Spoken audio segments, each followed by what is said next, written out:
ક્યારેક પેલી ફીલિંગ આવે છે કે કદાચ ને મેજર કાપડિયા સાહેબનો કોલ મેં જો એક્સેપ્ટ કરી લીધો હોત તો આવા યુનિફોર્મમાં હોત અને આ રીતે બોલતો હોત. પણ એક અઠવાડિયામાં લગભગ સાલ્વેશન આર્મીના સેવક જેવો હું થઈ ગયો.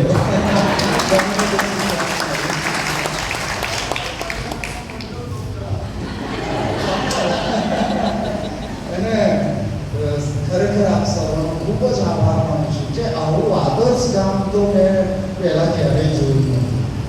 કેમ કે અમે ગયા રવિવારથી આ રવિવાર સુધી રોજ આવીએ છીએ.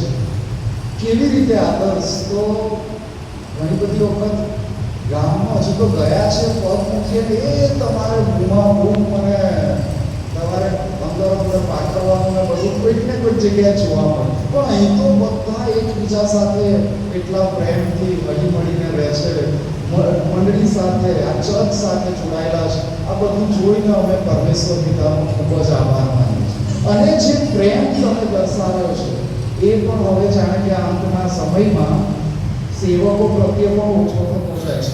પણ તમને ધન્યવાદ કે તમે આટલા બધા સેવકોની મહેમાન નવાજી કરો છો અને એટલા ઉમળકા સાથે, એટલા ઉત્સાહ સાથે કે ન પૂછો વાત. અને માટે ખરેખર મુક્તિપુર ગામના માટે, આ ચર્ચના માટે પરમેશ્વર પિતાનો ખૂબ જ આભાર માનીએ છીએ. આપ સર્વનો આભાર માનીએ છીએ. વિશેષ આજે આભારનું બહુ ચાલ્યું પણ તોય બહુ જલ્દી કેમ કે મેજર સાહેબ બહુ આમ ઇન્ટેલિજન્ટ છે. એ તમને એમ કીધું કે 11 વાગ્યા સુધી તો મીટિંગ ચાલશે જ. એ મને કહેતા હતા કે ટાઈમ કે સમય મર્યાદામાં થોડું કરજો. પણ બહુ રમૂજી સ્વભાવ એમની સાથે એક અઠવાડિયા માટે જોડ્યા અને બહુ ગજબના બંને જ મેજર સાહેબ અને મેજર ભાઈ કે અમે પરમેશ્વર પિતાનો આભાર માનીએ છીએ કે એમની પાસેથી અમે ઘણું બધું શીખી શક્યા. અને છેલ્લે મેજર પ્રફુલ સાહેબ અને કેપ્ટન સુલેમાન સાહેબ તમારી સાથે પણ થોડો સમય સાથે રહેવાનું અને કેડેટ્સ આપ સર્વના માટે પણ અમે પરમેશ્વર પિતાનો આભાર માનીએ છીએ. અને તમે સેવાના માટે આગળ આવ્યા છો. ખાતરી રાખજો ગમે તેવી પરિસ્થિતિ હોય પણ પ્રભુ ઈસુ ખ્રિસ્ત જે આજે પુનરુત્થાન પામ્યા એ તમારી સાથે છે અને પ્રભુ તમારી સેવાને આશીર્વાદિત કરે. અને એક મહત્વની વાત કહી દો અને આ પહેલાં આભારનું પૂરું કરી દો કેમ કે એ બહુ મોટો ભાર મારા ઉપર છે. કેમ કે રોજ અહીંયા આપવું એની વ્યવસ્થા એ હું ખરેખર એડિસનભાઈનો ખૂબ જ આભાર માનું. બલકે હું પરમેશ્વર પિતાનો આભાર માનું છું કે આ દિવસોમાં મને એક નવા મિત્ર પ્રાપ્ત થયા અને એ મારા નવા મિત્ર બની ગયા છે આટલા દિવસ સાથે રહીને. માટે પરમેશ્વર પિતાનો આભાર માનું છું, એમના કુટુંબના માટે આભાર માનું છું અને જે લોકોએ અમારા માટે જમવાનું બનાવ્યું એ બધાનો પણ અમે હૃદયના ઊંડાણથી આભાર માનીએ છીએ. અને જે હું કહેવા માંગતો હતો એ કે આજે આ પ્રભુ ઈસુ ખ્રિસ્ત પુનરુત્થાન પામ્યા એ અગાઉથી એક દિવસ ઉજવવામાં આવતો હતો. એ હતો ઈસ્ટરનો દિવસ. પ્રભુ ઈસુ ખ્રિસ્ત પુનરુત્થાન પામ્યા એ પહેલા ઈસ્ટરનો દિવસ એ તહેવાર મનાવવામાં આવતો હતો. અને શેતાને કોઈક રીતે એવી ચાલાકી કરી કે આ પ્રભુ ઈસુ ખ્રિસ્તના પુનરુત્થાનની વાત જગતના લોકો સાથે બહુ આસાનીથી પહોંચી ન જાય એટલે એનો એ જ શબ્દનો ઉપયોગ આજે પણ આપણે જાણતા અજાણતા મોટે ભાગે કરતા હોઈએ છીએ. બલકે આજે આપણે બધાએ એકબીજાને એમ કહેવું જોઈએ હેપી રેઝરેક્શન ડે અને ગુજરાતીમાં પુનરુત્થાનની સલામ. અને એમ કહેતા આપણે આપણા પ્રભુ ઈસુ ખ્રિસ્તને ઊંચા કરીએ છીએ. આપણા પ્રભુ ઈસુ ખ્રિસ્ત શા માટે ઈસ્ટર? કોઈને પણ તમે કોઈ એટલે ઈસ્ટરનો કોઈને કશી મતલબ કોઈને અર્થ ખબર નથી. પણ જો આપણે પુનરુત્થાન શબ્દ વાપરીએ છીએ તો કોઈકે સામેથી પ્રશ્ન કરશે ત્યારે શાનું પુનરુત્થાન? અને આપણે કહી શકીએ કે પ્રભુ ઈસુ ખ્રિસ્ત મુએલામાંથી પુનરુત્થાન પામ્યા. એવા વિચાર એકેય નથી. ઘણા થઈ ગયા પણ કોઈ નથી. અને એટલે આપણે એક નવી આદત પાડવી પડશે કે પુનરુત્થાનની સલામ.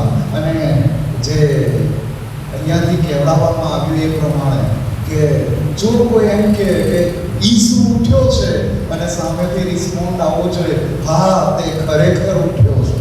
અને એ રીતે સલામ પાઠવવાનું આપણે હોવું જોઈએ. આવો આપણે પ્રાર્થના કરીએ, કેમ કે આ ઘડિયાળ તો રોકાતી જ નથી. પ્રાર્થના કરીએ. જીવંત અને કૃપાળુ પ્રભુ, અમે તમારો ખૂબ જ આભાર માનીએ છીએ, કેમ કે અમારા જીવનનો અને પૃથ્વી પરના સમગ્ર માનવ જાતના માટે સૌથી મહત્વનો દિવસ એ પ્રભુ ઈસુ ખ્રિસ્ત પુનરુત્થાન પામ્યા એ દિવસ. અને એ દિવસ આજે અમે મનાવી રહ્યા છીએ. અમારા હૃદયો આનંદિત છે. અમે તમારી સાથેની આ સંગતમાં જોડાયા છીએ. અને પવિત્ર પ્રભુ, આ ગીતોના ગાળા દ્વારા, અમારી પ્રાર્થનાઓ દ્વારા અને તમારા વચનો દ્વારા અમે જાણે કે તમારી સાથે સંગત માણી રહ્યા છીએ અને તમારામાં આનંદ કરી રહ્યા છીએ. પ્રભુ, તમારા વચનો અમને સમજાવો, અમને શીખવો. તમે બોલો ને અમે સાંભળીએ. પ્રભુ ઈસુ ખ્રિસ્તની મારફતે માંગીએ છીએ. આમીન.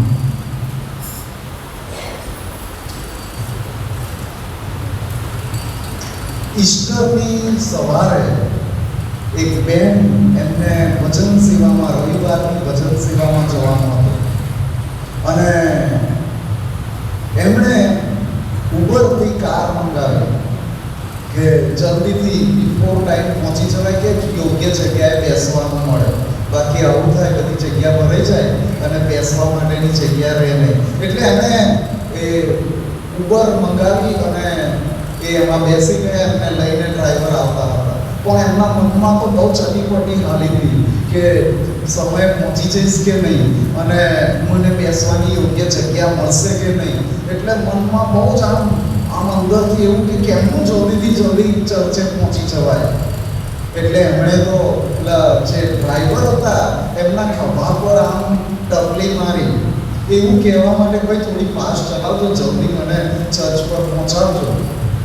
અને જેવી આમ ખભા પર આમ તકલીફ મારી અને પેલા ડ્રાઈવર તો એવા ભડક્યા, એટલા ખતરનાક રીતે ભડકી ગયા કે જોરથી બ્રેકે મારી દીધી અને સ્ટેરિંગે કાબુમાં ન રહ્યું. બીજી એક ગાડી સાથે હિટ થઈ ગઈ અને મોટી ચીઝ પાડી ઉઠ્યા અને પેલા બેન પણ ગભરાઈ ગયા.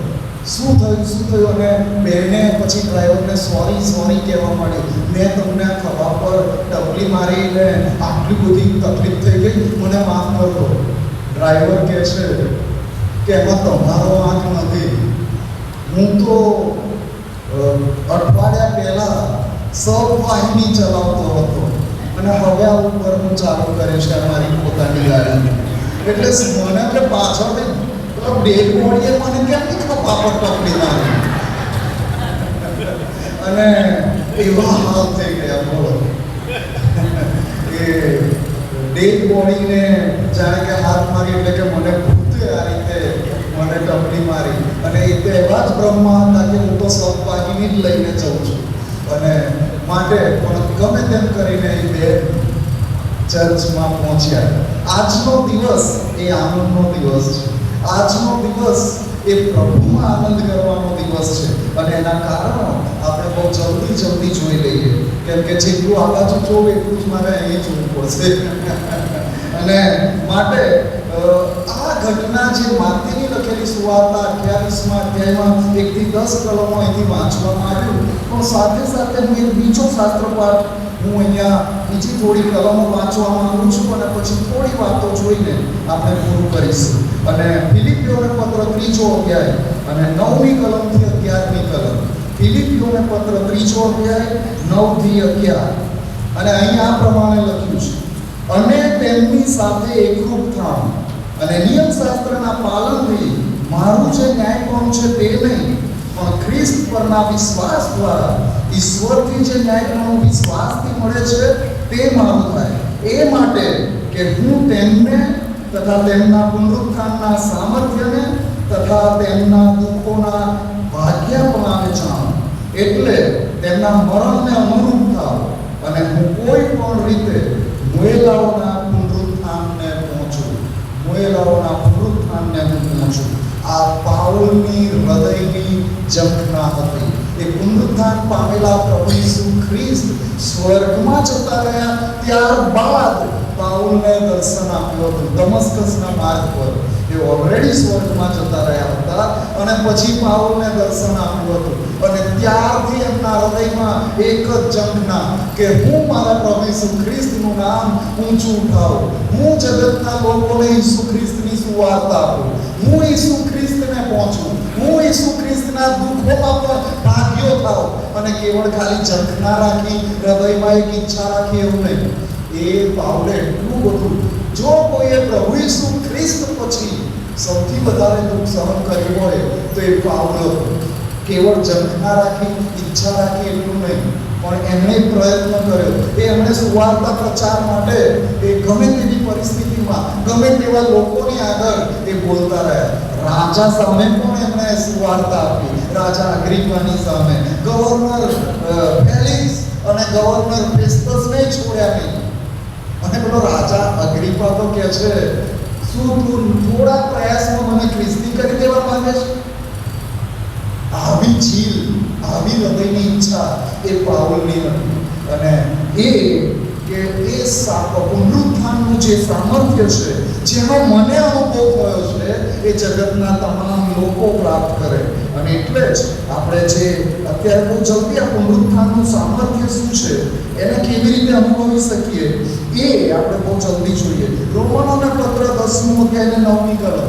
રોમનોને પત્ર 10મું અધ્યાય અને 9મી કલમ. ત્યાં લખ્યું છે કે જો તું તારા મોંથી પ્રભુ ઈસુને સ્વીકારે અને ઈશ્વરે તેમને મૃત્યુમાંથી સજીવન કર્યા છે એવો તારા હૃદયમાં વિશ્વાસ કરે તો તારો ઉદ્ધાર થશે. આ પ્રભુ ઈસુ ખ્રિસ્ત પર વિશ્વાસ કરવો એટલે કે પ્રભુ ઈસુ ખ્રિસ્ત પ્રભુ છે, ઈસુ ખ્રિસ્ત પ્રભુ છે એવું તો બીજા બધા લોકોય માને છે. જે ખ્રિસ્તી નથી એ માને છે. એ કહે છે એક વધુ એક દેવ, વધુ એક પ્રભુ. અને એ રીતે જગતના લોકોય માને છે કે ઈસુ એક ભગવાન થઈ ગયા, ઈસુ એક પ્રભુ થઈ ગયા. પણ અહીંયા પાઉલ રોમનોને પત્ર 10મા અધ્યાયની 9મી કલમમાં જે કહે છે, ઈશ્વરે તેમને મુર્દાઓમાંથી સજીવન કર્યા છે એવો વિશ્વાસ તારા હૃદયમાં રાખો. પ્રભુ ઈસુ ખ્રિસ્તનું પુનરુત્થાન. અને એ તો આપણે એક જ દિવસ નહીં પણ 365 દિવસ આ પુનરુત્થાનને યાદ રાખવાનું છે. પણ શૈતાન કેવું કામ કરે છે ને, પુનરુત્થાનનો દિવસ મનાવીએ છીએ, એનો આનંદ મનાવીએ છીએ અને ત્યાંથી એ પુનરુત્થાન શબ્દ છોડી લેવાનો પ્રયત્ન કરે છે. અહીંયા તો એવું કીધું છે કે મુર્દાઓમાંથી પુનરુત્થાન પામેલા પ્રભુ ઈસુ ખ્રિસ્તને એ પુનરુત્થાનની વાત મારા હૃદયમાં રાખું, મારા હોઠો પર રાખું, જગતના લોકોને હું જણાવું. અને શૈતાન એમાં રૂકાવટ લાવવા માંગે છે. શૈતાન એમાં રૂકાવટ લાવવા માંગે છે. અને આ પુનરુત્થાનનું જે સામર્થ્ય છે એ આપણને લોકોને કેવી રીતે પ્રભાવિત કરે છે? તો આ જે પુનરુત્થાનનું જે સામર્થ્ય છે એ લોકોના જીવનને બદલી નાખે છે. લોકોના જીવનને એ બદલી નાખે છે. અને એ જે બાબત અહીંયા જોઈએ છે કે જેમને આ પુનરુત્થાનની વાત સમજાય છે અને એના સામર્થ્યનો અનુભવ થયો છે, એમનું જીવન બદલાઈ જશે. પ્રભુના વચનમાં લખ્યું છે એફેસીઓને પત્ર 4થો અધ્યાય 17 થી 30માં જૂના માણસ અને નવા માણસ વિશેનો તફાવત આપવામાં આવેલો છે. માણસ બદલાઈ જાય છે એ વાતો ત્યાં લખવામાં આવેલી છે. અને એ આ જે માણસનું બદલાય છે એ ઘણી બધી વખત આપણે એમ માનીએ છીએ કે થોડા ઘણા જીવનમાં ફેરફાર લાવીએ એટલે એને બદલાવ કહેવાય. ઈસુ ખ્રિસ્તમાં મારું બદલાવ થયું છે એટલે કે જીવનમાં હું નાના મોટા ફેરફાર લાવી દઈશ. આ નાના મોટા ફેરફાર લાવીએ છીએ તો એને કદાચ બદલાયેલું જીવન કહેવાય, પણ એને નવું જીવન ના કહેવાય. જો કોઈ પણ જૂની વાત આપવામાં છે અને ખાસ રીતે જ્યારે પ્રભુ ઈસુ ખ્રિસ્તમાં આપણું જીવન એ બદલાઈ જાય તો એ નવું જ થવું જોઈએ. કેમ કે એ બદલાયેલા જીવનમાં ઘણા બધા એમ કહેશે કે મારું જીવન બદલાઈ ગયું છે. હા, ખરેખર બદલાઈ ગયું છે. કેમ કે પહેલા હું દારૂ પીતો હતો, હવે હું સિગરેટથી જ ચલાવી લઉં છું. તો એ જીવન હજી પણ કંઈક બદલાવની જરૂર છે. પછી કોઈ એમ કહે કે પહેલા તો જવાતોને હું બહુ ગુમાનમાં ફરતો હતો, પણ હવે હું નમ્ર બનવાનો પ્રયત્ન કરું છું. પણ સાથે સાથે કોઈકની ઉપર હું કઈ દ્રષ્ટિથી જોઉં છું, કોઈને જોઈને મારા મનમાં શું વિચાર આવે છે, તો એ પાછું નવું ચાલુ થાય છે, તો એ બદલાણ થયું છે. પણ પ્રભુ ઈસુ ખ્રિસ્તમાં મારે નવા થવાનું, પ્રભુ ઈસુ ખ્રિસ્તના જેવા થવાનું છે, કે જે પ્રભુ ઈસુ ખ્રિસ્તનામાં કોઈ પણ પ્રકારનું પાપ નહોતું, એવા ગુંડા ખોટા વિચારો પણ નહોતા. આપણે બધા પ્રભુ ઈસુ ખ્રિસ્તનો સ્વીકાર તો કર્યો છે, પ્રભુ ઈસુ ખ્રિસ્તની પાસે પાપોની માફી પણ માંગીએ છીએ, પણ પછી આપણા રોજબરોજના જીવનમાં એટલા બધા બેદરકાર બની જઈએ છીએ કે આપણે આ બધી વાતોનો વિચાર નથી કરતા કે મારે હવે નવી રીતે જીવવાનું છે, હવે મારે પાપ નહીં કરીને જીવન જીવવાનું છે, મારે પરમેશ્વરને મહિમા આપીને જીવવાનું છે, અને એ મારે હવે ઈસુ ખ્રિસ્તના માટે જીવવાનું છે. અને જે કોઈ સાચે સાચ નવો જન્મ પામ્યા હોય એ હવે પહેલાના જેવું જીવન નહીં જીવે. જીવન એ બદલાઈ ગયેલું હશે, કેમ કે જેનું બદલાવ થયું છે, જેને નવો જન્મ પ્રાપ્ત થયો છે, એ બધા એવું કહેશે કે હું એવા કાર્યો નથી કરતો જે હું પહેલા કરતો હતો, હું એવું નથી વિચારતો જે પહેલા વિચારતો હતો, હવે મારું વર્તન એવું નથી જેવું પહેલા હતું, કેમ કે હવે પ્રભુ ઈસુ ખ્રિસ્તે મને નવો કર્યો છે, પ્રભુ ઈસુ ખ્રિસ્તે મને નવો કર્યો છે. અને એફેસીઓને પત્ર 2 અધ્યાય 1 થી 10 વચનોમાં પણ લખવામાં આવ્યું છે કે જ્યાં સુધી આપણે આ નવો જન્મ પામતા નથી ત્યાં સુધી આપણે આત્મિક રીતે મરેલા છે, આત્મિક રીતે મરેલા છે. અને જે લોકો આત્મિક રીતે મરેલા છે એ સદાકાળ સ્વર્ગમાં જીવી નહીં શકે, સ્વર્ગમાં એ સદાકાળ સુધીનું જીવન સ્વર્ગમાં પ્રાપ્ત નહીં થાય, સ્વર્ગમાં એ જીવન પ્રાપ્ત નહીં થાય. જેઓ આધ્યાત્મિક રીતે મરણ પામ્યા છે તેઓ પ્રભુ ઈસુ ખ્રિસ્ત સદેહ એ સ્વર્ગમાં ગયા હતા, એટલે કે પુનરુત્થાન પામ્યા, શરીર સાથે પુનરુત્થાન પામ્યા હતા, અને એ પોતે એમનામાં પવિત્ર આત્મા હતો અને કોઈ પણ પાપ વગરનું જીવન હતું, એટલે એ પછી એમનો આત્મા અને શરીર ને બધું સાથે રહીને આજે પરમેશ્વર પિતાને જમણે હાથે એ બિરાજમાન છે. પણ આપણે મનુષ્યો જો આપણે જીવીએ છીએ ત્યાં સુધીમાં પ્રભુ ઈસુ ખ્રિસ્તનો સ્વીકાર કરીએ છીએ તો જે આત્મા મરેલો છે એ સજીવન થાય છે, અને એ જે તે વ્યક્તિનું પુનરુત્થાન થાય છે, અને એ વ્યક્તિ આત્મામાં નવો બને છે, એનું જીવન અંદરથી નવું થઈ જાય છે, અંતઃકરણથી બધી સારી વાતો આવે છે. કેમ કે જૂના કરારમાં એવું લખેલું છે કે હૃદય સૌથી કપટી છે, એમાંથી તો ગુંડાય જ, એમાંથી તો કપટ જ નીપજે છે. અને પ્રભુના વચનોમાં નવા કરારમાં પણ શિક્ષણ આપવામાં આવ્યું છે. પ્રભુ ઈસુ ખ્રિસ્ત પણ એવું કહે છે કે જે માણસના અંદર જાય છે એ માણસને વટાડતું નથી, પણ જે અંદરથી બહાર આવે છે એ માણસને વટાડે છે. અને અંદરથી બહાર શું આવે છે? કડવાહટ આવે છે. અંદરથી બહાર શું આવે છે? વેરઝેર આવે છે. અંદરથી બહાર એ ગુંડાઈ આવે છે. અંદરથી બહાર એ કોઈના માટે ગંદા શબ્દો આવે છે. અંદરથી બહાર આ શરીરની વાસના આવે છે. અને આ બધું એ હૃદય કે જે સૌથી કપટી છે એમાં ભરેલું છે. અને જ્યારે વ્યક્તિ નવા જન્મના અનુભવમાં આવે ત્યારે પ્રભુ એવું કહે છે હૃદય સૌથી કપટી છે, એને કોણ બદલી શકે? અને પછી ત્યાં જે યશાયા પ્રબોધક દ્વારા એમ કહેવામાં આવ્યું છે કે હું તને નવું હૃદય આપીશ, હું તને માણસનું હૃદય આપીશ, અને એ આપણને અંદરથી દર મૂળથી બદલી નાખે. જો તમે મારું જૂનું માણસ પણ જાણતા હો, મારું જૂનું જીવન જાણતા હો, તો તમે અહીં આશ્ચર્ય પામ્યા હો કે હું અહીંયા પ્રભુના વચનોની વાતો કરું છું. હું અહીંયા સંદેશો આપવા માટે આ પવિત્ર જગ્યા પર અહીં આવીને ઊભો છું. એ હૃદય ગુંડાય, એ હૃદય પાપમય જીવન, એટલી હૃદય વ્યસનોમાં, જે મેં પાછલા દિવસમાં પણ વાત કરી હતી. અને નવો જન્મ એ તમે જુઓ છો કે હવે નવો જન્મ પામ્યાથી જે બધી ગુંડાઈની વાતો કરે એ હવે અનંત જીવનની વાતો કરે છે. એ પ્રભુ ઈસુ ખ્રિસ્તના પુનરુત્થાનની વાત કરે છે. એ ખ્રિસ્તી સાચું ખ્રિસ્તી જીવન કેવી રીતે જીવવું એના માટેની વાત કરે છે. આ છે બદલાવ, આ છે નવો જન્મ જે પ્રભુ ઈસુ ખ્રિસ્તમાં પ્રાપ્ત થાય છે. અને આ હું મારું મારી જાતને ઊંચી કરવા માટે નથી કહેતો, પણ હું જાણું છું ઘણા બધા લોકો એવું કહે છે કે યાર આ આત્મિક જીવન તો જીવાતું હશે, આ બાઇબલના વચનો પ્રમાણે તો જીવાતું હશે? એ તો બહુ અઘરું, એ તો કોઈથી ના પડાય. અને પછી સાથે સાથે અમુક જણ મમરોય મૂક્યા આપણે આજકાલના સેવકોને જુઓ ને, ક્યાં એવું જીવન જીવે છે. અને પછી આવી નકારાત્મકતા જે શૈતાન તરફથી આવે છે એ આપણને પ્રભુથી દૂર કરી દે. પણ આપણે તો માણસો તરફ નથી જોવાનું, આપણે તો પ્રભુ તરફ જોવાનું છે, ઈસુ ખ્રિસ્ત તરફ જોવાનું છે, જે પુનરુત્થાન પામ્યા છે. એમની પુનરુત્થાનની વાતને આપણા હૃદયમાં, આપણા મનમાં ફિટ કરી દેવાની છે અને એમની સાથે રહીને પૃથ્વી પરના જીવનમાં આગળ વધવાનું છે. અને જે છેલ્લી વાત હું કહીશ કે પુનરુત્થાનનું જે સામર્થ્ય છે એ જીવનને પૃથ્વી પર તો બદલી નાખે છે, પણ આપણને બધાને અનંતકાળ માટે સર્જવામાં આવ્યા છે. કાન ખોલીને સાંભળો, તમે ઈચ્છો કે ના ઈચ્છો, બધા અમર છો.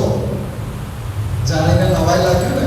અહીંયા બેઠેલા બધા ને પૃથ્વી પરના બધા લોકો અમર છે. કેવી રીતે? તો આપણને અત્યારે પૃથ્વી પરનું આ શરીર આપવામાં આવ્યું છે, પણ જ્યારે પ્રભુ ઈસુ ખ્રિસ્ત આવશે અને જ્યારે પુનરાગમન કરશે ત્યારે જેઓ પ્રભુ ઈસુ ખ્રિસ્તમાં ઉગી ગયા છે એમના શરીરનું રૂપાંતર થશે. પણ એ રૂપાંતર, બદલાણ પામેલું શરીર એ તો આ મૂળ શરીરમાંથી જ પાછું આવશે. અને એટલે જ આજે વહેલી સવારે તમે બધા કબ્રસ્તાનમાં પણ ગયા હતા ને? એટલા માટે ગયા હતા કે આપણને એ આશા છે કે જ્યારે પ્રભુ ઈસુ ખ્રિસ્ત ફરી આવશે ત્યારે એ પ્રભુ ઈસુ ખ્રિસ્ત પર વિશ્વાસ કરીને ખ્રિસ્તમાં જેઓ ઊંઘી ગયા છે એમની કબર ઉઘડી જશે.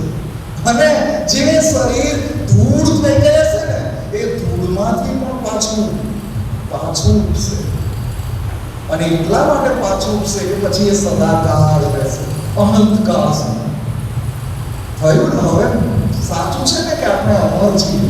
હા, વચ્ચે એક વખત આપણને આ મરણ, જો ઈસુ ખ્રિસ્ત આવી ના જાય તો આજે રાત્રે જો ઈસુ ખ્રિસ્ત આવી જાય તો આપણે મરીશું નહીં, પણ આપણે જીવતા જીવ આપણા શરીરનું રૂપાંતર થઈ જશે. અને રૂપાંતર થવાની જરૂર એટલા જ માટે છે, જેમ પાઉલ શિક્ષણ આપે છે કે જો ઘઉંનો દાણો ભૂમિમાં દટાય નહીં તો એમાંથી નવું જીવન ઉત્પન્ન થતું નથી. એટલે મરણ પામે છે, એ દટાય છે અને એમાંથી નવું જીવન ઉત્પન્ન થાય છે. અને જ્યારે ઈસુ ખ્રિસ્ત આવશે અને આપણામાંના જેઓ હયાત રહેવાના છીએ, એ જે આ શરીર છે એ તદ્દન રૂપાંતર પામી જશે અને પ્રભુના મહિમામાં જોડાશે.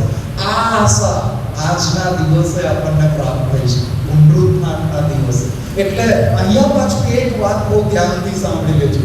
પ્રભુ ઈસુ ખ્રિસ્તનું જ્યારે આગમન થશે ત્યારે પુનરુત્થાન થશે, પહેલું પુનરુત્થાન. ઘણા એમ કહે છે અને એ વાત સાચી પણ છે, પણ એ હવે ભવિષ્યની વાતો જોતા એ પહેલું પુનરુત્થાન હશે. બાકી જ્યારે પ્રભુ ઈસુ ખ્રિસ્ત પુનરુત્થાન પામ્યા ત્યારે કેટલાક સંતો યરુશલેમમાં ગયા હતા. એ આપણે ગઈકાલે પણ જોયું ને કે એ વખતે પણ કેટલાક લોકોની, સંતોની કબરો ઉઘડી ગઈ હતી અને ડેડ બોડી ત્યાં પડી રહ્યા. અને ત્રીજે દિવસે જ્યારે પ્રભુ ઈસુ ખ્રિસ્ત મોયેલામાંથી ઉત્થાન પામ્યા ત્યારે બધા યરુશલેમમાં એ સંતો બધા અંદર ગયા. એટલે એ થઈ ગઈ વાત. પણ હવે પછી જે પ્રથમ પુનરુત્થાન હશે એમાં જેમની કબરો ખુલી જશે એ બધા સ્વર્ગમાં સદાકાળ રહેશે.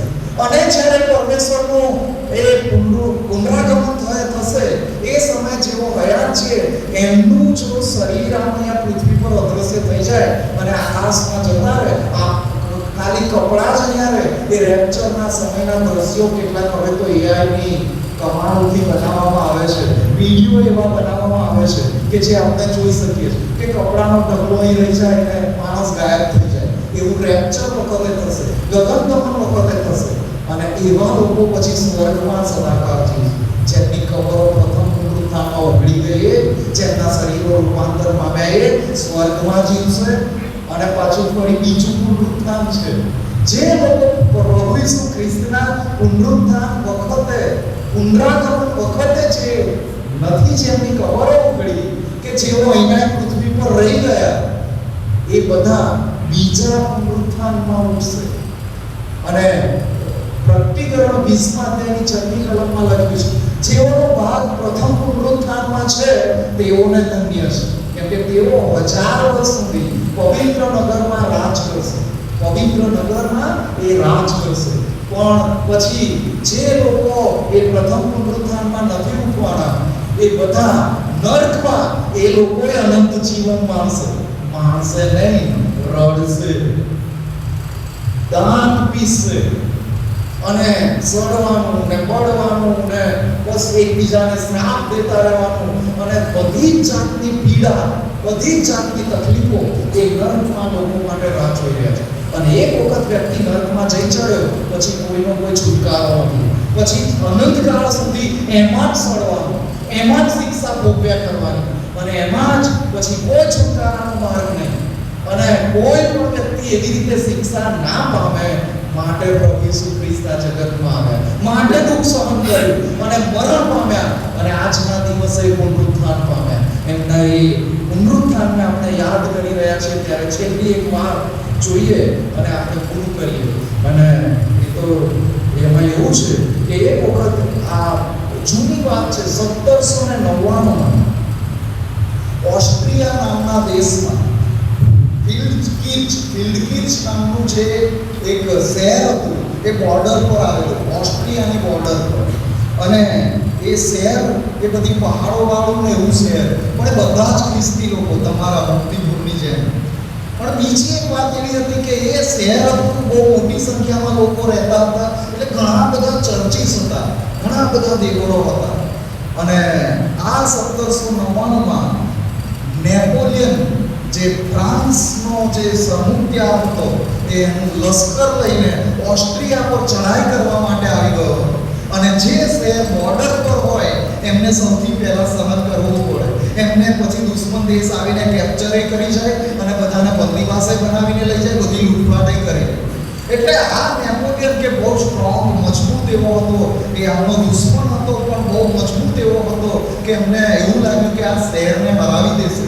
અને બીજી તરફ મોટી તકલીફ એ હતી કે ઓસ્ટ્રિયાનું જે લશ્કર હતું એ હજી સુધી પહોંચ્યું નહોતું.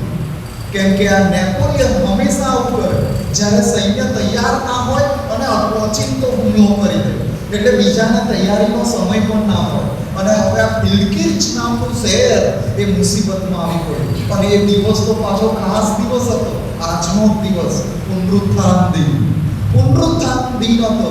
અને આગલા દિવસથી જ મોટી સંખ્યામાં એ સૈનિકો એ ફિલ્ડકીર્ચ શહેરની બહાર એ છાવણી નાખીને પડ્યા છે, ગમે તે ઘડીએ હુમલો કરશે.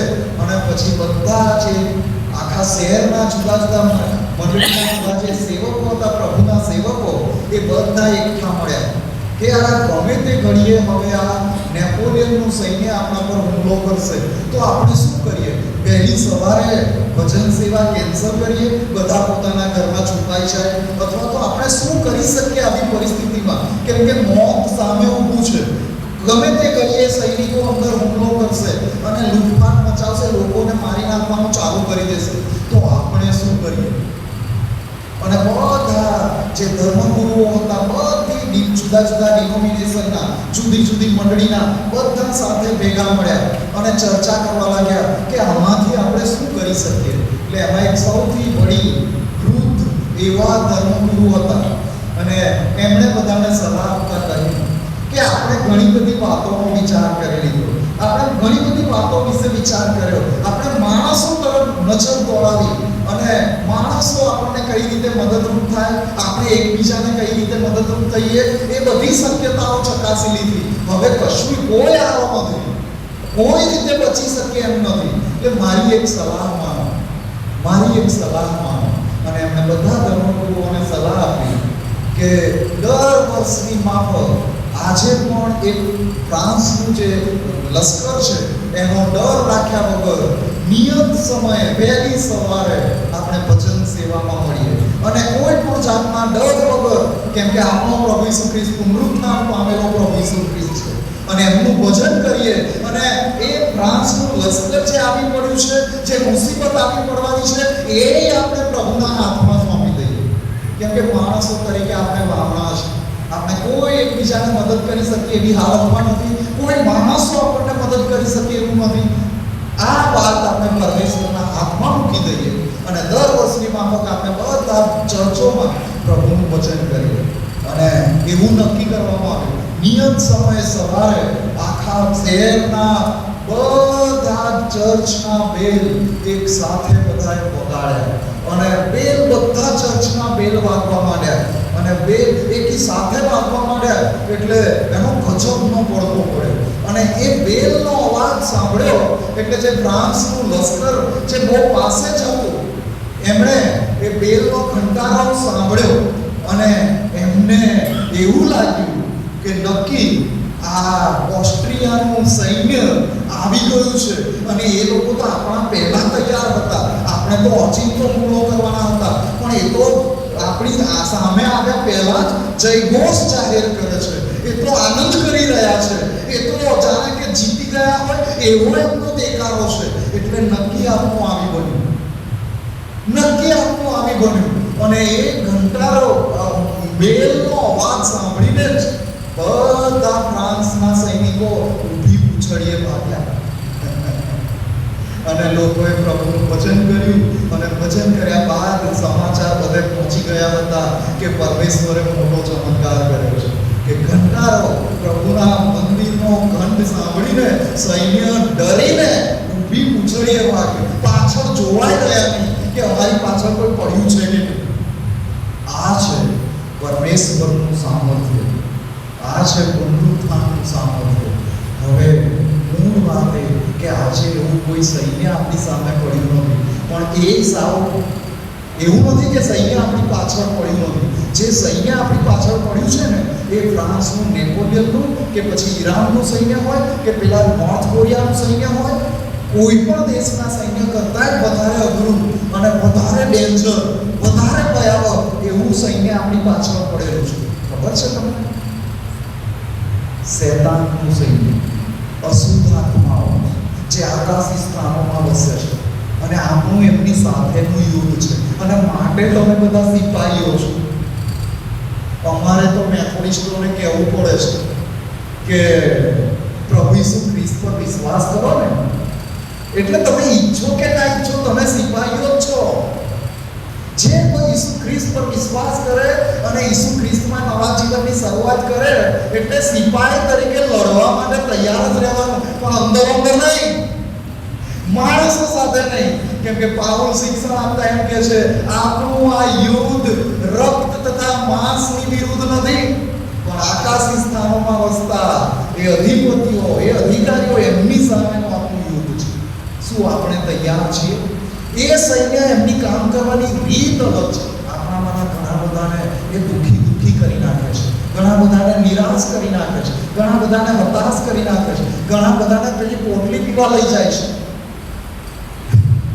અને ઘણા બધાને જાતના પાપમાં ઉલઝાવી દે છે, ઘણા બધાને ખોટા ભ્રમમાં રાજતા કરી દે છે, ઘણા બધાને જાતના બધા દુનિયાના જ્ઞાનમાં એવા તો ભ્રમિત કરી દીધા છે કે ખબર જ ના પડે કે હું શું કરી રહ્યો છું. ઘણા બધા મોબાઈલમાં ખોવાઈ ગયા છે, સોશિયલ મીડિયા અને આ બધામાં, અને આપણે ભૂલી ગયા છે કે મારે તો સિપાહી તરીકે લડવાનું છે.